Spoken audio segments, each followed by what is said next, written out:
Panvision TV presents বাউল এটি একটি মতবাদ। মতবাদকে ছাড়িয়ে এখন এটি একটি গুরু কেন্দ্রিক একটা বিদ্যা বলা হয়, বিদ্যা না, গুরু কেন্দ্রিক জীবনযাপন পদ্ধতিকে তারা বেছে নিয়েছে।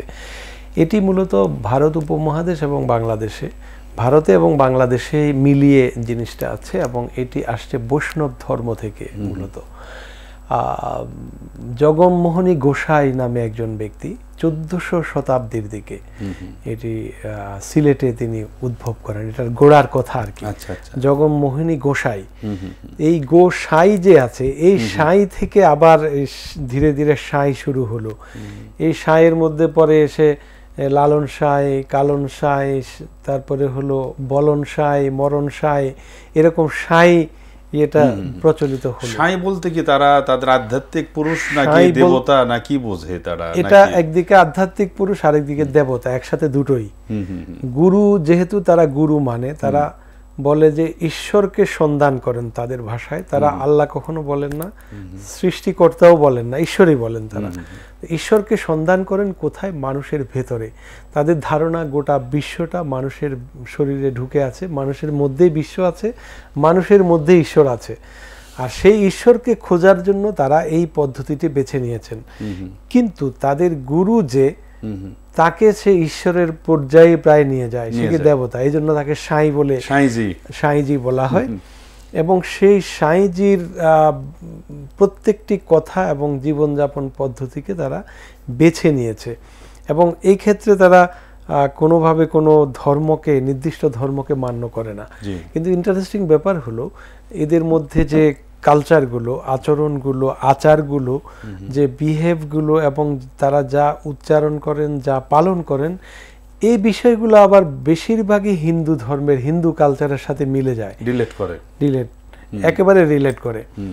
তো এইভাবে করে যেহেতু জগমোহনী গোসাই থেকে 1400 শতাব্দী থেকে শুরু হলো, তো এটা আমাদের এখানে স্প্রিড করেছে লালন ফকিরের গানের মাধ্যমে। মূলত লালন শাহের গানের মাধ্যমে। লালন শাহের ধরেন 1774-এর দিকে জন্মগ্রহণ করেছেন, তিনি মারা গেছেন 1890-এর দিকে। 115-16 বছর বেঁচে ছিলেন। এবং তার ব্যাপারে কথা আছে তিনি অন্ধ ছিলেন। সেই শুরু থেকে অন্ধ ছিলেন না অন্ধ হয়ে গেছিলেন? অন্ধ হয়ে গেছিলেন একটা পর্যায়ে, কিন্তু গানগুলো লিখেছেন অন্ধ হওয়ার পরেই, এরকমই বলা হয়। এবং তার জীবনী পড়তে গেলে দেখা যায় যে তিনি একটা পর্যায়ে মৃত্যুর মুখোমুখি ছিলেন। সেখান থেকে তার বসন্ত রোগ ছিল, তাকে ফেলে চলে গেছিল তার পরিবার। সেখান থেকে মুসলমান তাকে নিয়ে আসলো এবং লালন পালন করলো, এটা আমরা জানি। লালন শাহের এই গান বাউলদের জন্য এটি প্রাণ হয়ে দাঁড়ালো। বাউলের মূল যে বিষয়টি সেটি হলো সুর এবং একতারা। একতারা বলতে এক তারের একটি যন্ত্র, যেটাকে একতারা হিসেবে এখানে পরিচিত। সুরের মাধ্যমে তারা ঈশ্বরকে খুঁজে, সুরের মাধ্যমে তারা আত্মাকে খুঁজে এবং বিভিন্ন তত্ত্ব তারা মিলিয়ে নেয়। এই তত্ত্বের মধ্যে দেহতত্ত্ব, সৃষ্টিতত্ত্ব, মানব তত্ত্ব, সমাজতত্ত্ব, প্রেম তত্ত্ব, বিরহ তত্ত্ব, এই সব তত্ত্ব, অনেক তত্ত্ব তারা সন্ধান করে। এবং তাদের বিশ্বাস হলো এই সুর এবং একতারার মাধ্যমে তারা সেই আত্মাকেও খুঁজে পাবে, সেই তত্ত্ব তাদের কাছে পরিষ্কার হবে এবং তাদের ঈশ্বর তাদের জন্য উন্মুক্ত করে দিবে জীবনের সবকিছু। তো এই জিনিসগুলো পর্যায়ক্রমে 14 থেকে 1700 সাল মানে 1800 শতকে এটা খুব বেশি স্প্রিড করেছে।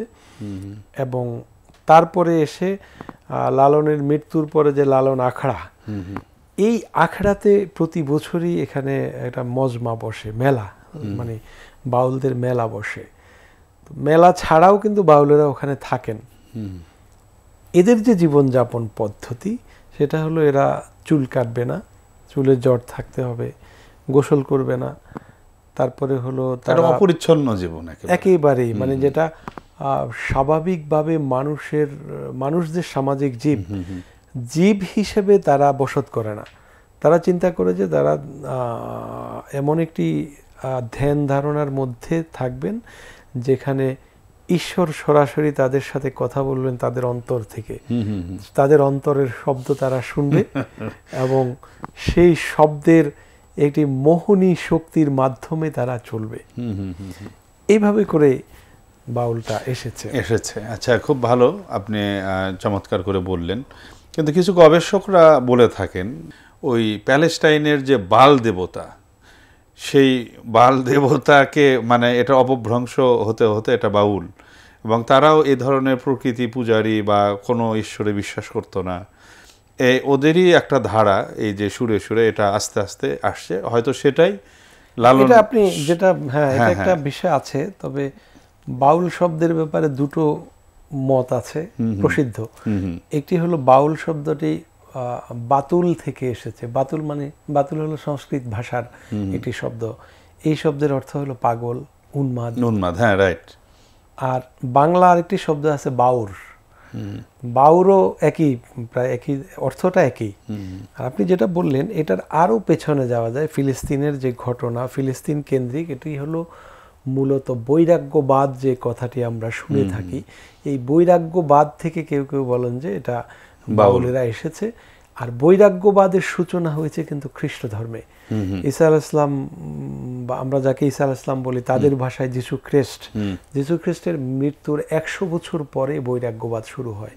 এবং এই বৈরাগ্যবাদের যে সূচনা হয়েছে, সেখানে তারা এতটাই বৈরাগ্য হয়েছিল, তারা সমাজ, পরিবার, ইভেন বাপ মা থেকেও আলাদা থাকতো। নিজেদেরকে অনেকে খাঁচার মধ্যে বন্দি করতো। কেউ জঙ্গলে ছিল, কেউ আকাশের কাছাকাছি থাকতো, কেউ গাছের সাথে নিজেদেরকে বেঁধে রাখতো। এমনও ঘটনা আছে যে মায়ের সাথেও সাক্ষাৎ করতো না। 3 দিন একজনের মা 3 দিন তার দুয়ারে বসে থেকে না খেয়ে মারা গেছে, তারপরে সে তার ঘর থেকে বের হয়নি। অর্থাৎ মায়ের সাথে দেখা করাও তার দৃষ্টিতে জায়েজ নেই আর কি। এই ছিল বৈরাগ্যবাদ। এবং এই বৈরাগ্যবাদটা এসেছে খ্রিস্ট ধর্ম থেকে মূলত, মানে খ্রিস্ট ধর্মের এই অংশ থেকে। যারা বার্নাবাসের বাইবেলকে নিষিদ্ধ মনে করে, অবশ্যই এটা গোটা খ্রিস্টান জগতে বার্নাবাসের বাইবেল নিষিদ্ধ ছিল। বার্নাবাস হলো ঈসা আলাইহিস সালামের 12 জন হাওয়ারি ছিল, হাওয়ারির একজনের নাম হলো বার্নাবাস। এই বার্নাবাস একটা বাইবেল লিখেছিলেন, সেটি মূলত ঈসা আলাইহিস সালামের বা তাদের ভাষায় যীশু খ্রিস্টের মূল বাণীগুলো। এই বার্নাবাসের বাইবেলের সাথে অনেক বাণীর সাথে কোরআনের মিল আছে। এতে বোঝা যায় এটি আসলে একটি অরিজিনাল গ্রন্থ। এটা বা ঈসা আলাইহিস সালামের বা যাদের ভাষায় যীশু খ্রিস্টের মৃত্যুর 300 বছর পরে এই বার্নাবাসের বাইবেলটা নিষিদ্ধ হয় গোটা খ্রিস্টান জগতে। এটা পড়লে তারা খ্রিস্টানই থাকতে পারবে না, এরকম একটা ব্যাপার ছিল। এই বার্নাবাসের বাইবেলটা আবার আমাদের বাংলা ভাষায় অনুদিত হয়েছে।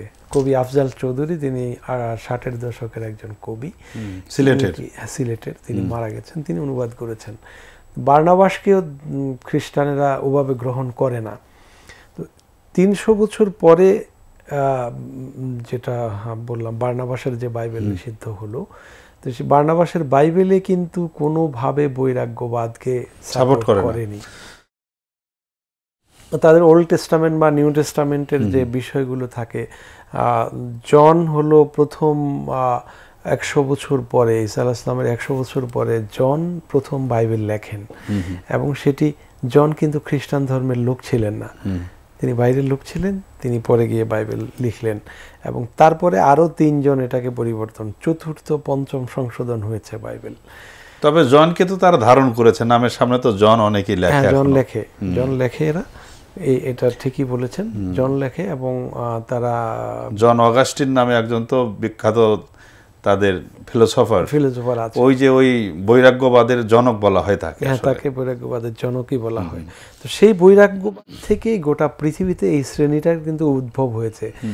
এখনো গোটা পৃথিবীতে বৈরাগ্যবাদ নামে একটা বাদ আছে, কিন্তু সেই বাদ থেকে এসে এটা বাউল হয়েছে। এখন আমাদের এখানে সাবকন্টিনেন্টে এসে এটাকে ওই আক্ষরিক অর্থের রূপ দিয়েছে এই জগমোহনী গোসাই। আচ্ছা আচ্ছা।